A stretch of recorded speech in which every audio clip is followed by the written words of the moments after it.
कुछ दिनों पहले की बात है। एक गांव जंगल के करीब बसा हुआ था।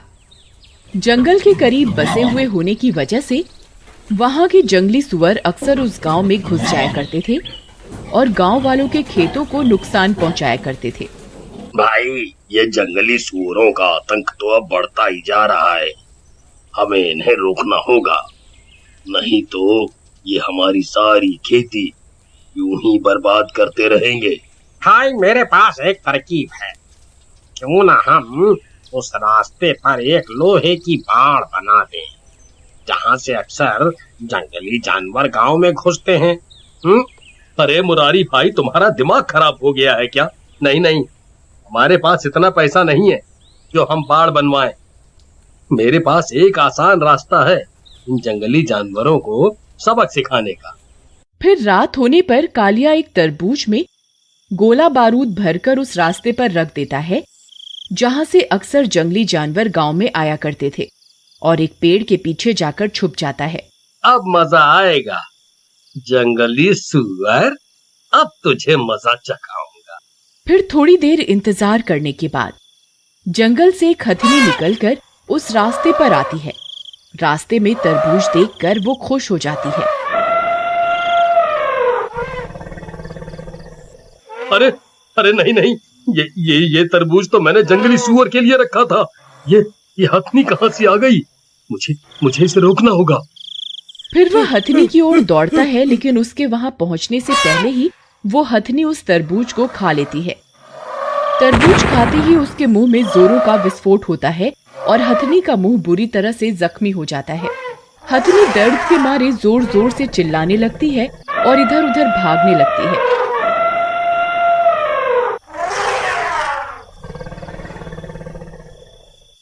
उसे कुछ समझ में नहीं आता कि वो क्या करे। उसकी चिंगार सुनकर कुछ गांव वाले भी वहां पहुंच जाते हैं। अरे कालिया भाई, इस हथनी को क्या हुआ? इसका मुंह तो बुरी तरह से जख्मी हो गया है। ऐसा कैसे हुआ इसके साथ?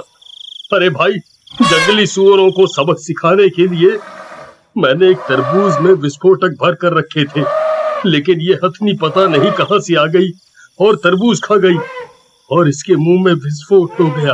ये तो बहुत बुरा हुआ भाई। हमारे गांव में सदियों से इन हाथियों को पूजा जाता है और आज हमने उसी पूजनीय हाथी की ये क्या दुर्दशा कर दी। भाई, एक तरफ तो हम एक जानवर की पूजा करते हैं और दूसरी तरफ उन जंगली सुअरों को जान से मारने की कोशिश करते हैं। उन बेजुबानों को भी तो भगवान ने ही बनाया है। तुम सही कहते हो भाई। लगता है इसी सोच के कारण भगवान ने हमारी पूजा स्वीकार नहीं की। फिर वह हथनी दर्द में तड़पती तड़पती जंगल के अंदर चली जाती है।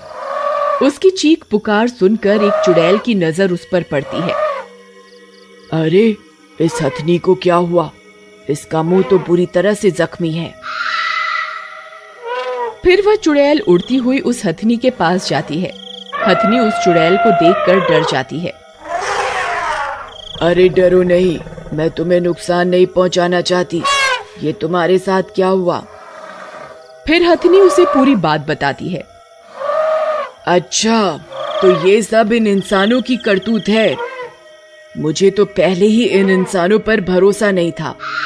मैं तुम्हारे जख्मों को तो ठीक नहीं कर सकती, लेकिन एक उपाय है जिससे तुम्हारी पीड़ा कुछ कम जरूर हो सकती है। तुम पास में बनी नदी में चली जाओ। नदी के पानी से तुम्हारी जलन कुछ कम हो जाएगी। फिर हथनी चुड़ैल की बात सुनकर गांव में बनी नदी की ओर चली जाती है। सभी गांव वाले भी उस हथनी को देखने के लिए उस नदी के किनारे इकट्ठा हो जाते हैं। वो बेचारी हथनी नदी के बीचों बीच जाकर खड़ी हो जाती है। भाई, हमें इस हथनी की मदद करनी चाहिए। क्या पता हमारी मदद से ये ठीक हो जाए। फिर दो गांव वाले हाथी पर सवार होकर नदी के अंदर जाते हैं। दूसरे हाथी अपनी सूंड की मदद से उस हथनी को नदी से बाहर निकालने की कोशिश करने लगते हैं, लेकिन कोई फायदा नहीं होता। हथनी जख्म के कारण बहुत कमजोर हो चुकी। अरे बिल्लू भाई, लगता है अब कोई फायदा नहीं है। ये बहुत कमजोर हो चुकी है। हीरा भाई, इसके पेट की ओर तो देखो, लगता है ये गर्भ से है। हाँ भाई बिल्लू, तुम सही कहते हो, ये तो गर्भ से है, लेकिन हम क्या कर सकते हैं? तभी हथनी के गर्भ से होने की बात नदी के किनारे खड़े गांव वालों को पता चलती है। अरे सुषमा, तुमने सुना? ये बेचारी हथनी तो गर्भ से है। हाँ बहन, इस बेचारी हथनी के साथ तो बहुत बुरा हुआ, लेकिन हम गांव वाले इसके बच्चे को कैसे बचाएं?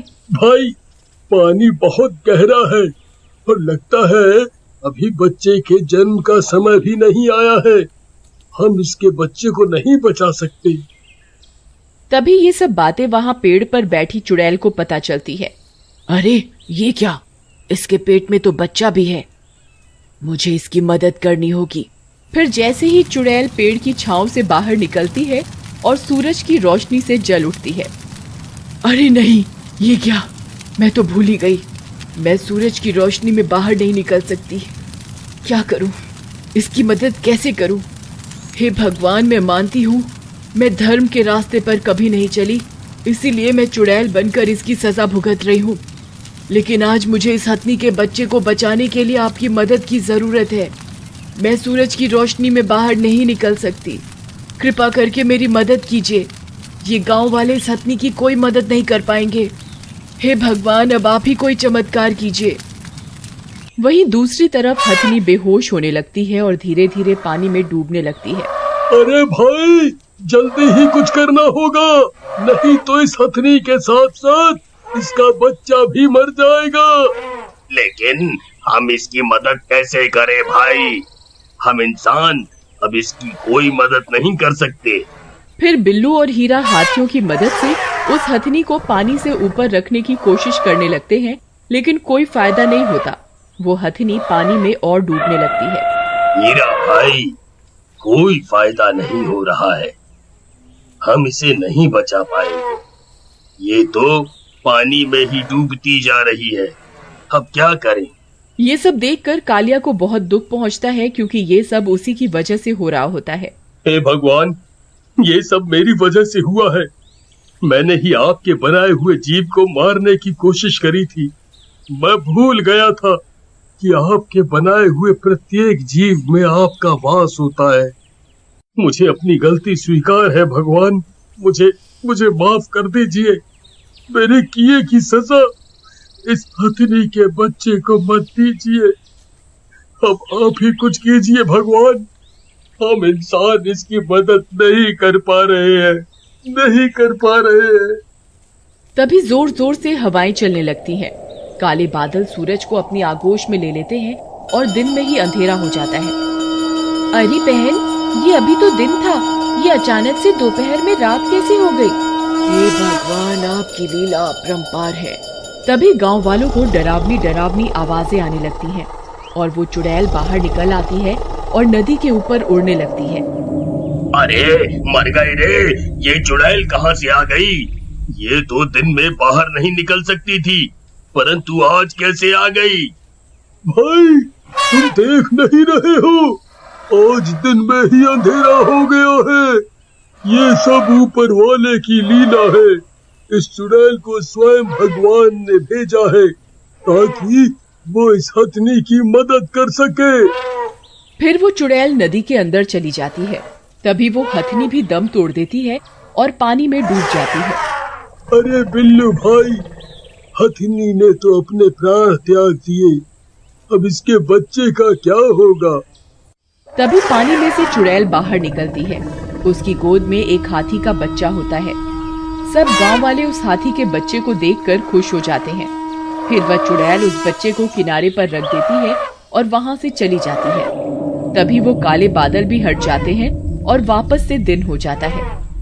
फिर सब गांव वाले उस हाथी के बच्चे को बहुत सारा प्यार देते हैं और उसका पालन पोषण करने लगते हैं और भगवान से माफी मांगते हैं। हे भगवान, आज के बाद हम किसी भी जीव को कोई हानि नहीं पहुंचाएंगे। सब जीव आपके ही बनाए हुए हैं, हम अब से किसी को भी हानि नहीं पहुंचाएंगे।